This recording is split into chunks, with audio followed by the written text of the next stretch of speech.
এই জাস্ট বউয়ের সাথে একটুখানি বেরিয়েছিলাম, আজকে সানডে, তাই বউ বলল যে একটুখানি চলো, কয়েকটা জিনিস কিনতে হবে। তো ঠিক আছে, গেলাম। এবার কয়েকটা জিনিস যে কিনতে হবে সেটার মধ্যে কি কি আসছে দেখুন বন্ধুরা। এটা বললো আমার দুটো শ্যাম্পু লাগবে। হ্যাঁ, বললাম ঠিক আছে, দুটো শ্যাম্পু লাগবে, চলো দুটো শ্যাম্পু তাহলে নিয়ে নেবে। এবার এই শ্যাম্পু দামটা শুধু একবার দেখো বন্ধুরা, একটার দাম 1700 টাকা।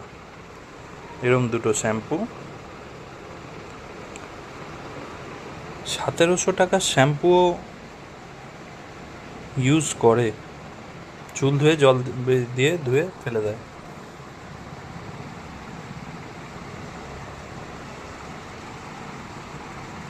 ব্র্যান্ডটা মনে হয় বাইরের, কেন কি এটাতে ইম্পোর্ট করে আনা হয়েছে, ইম্পোর্ট ডেটও দেওয়া আছে মে 2025।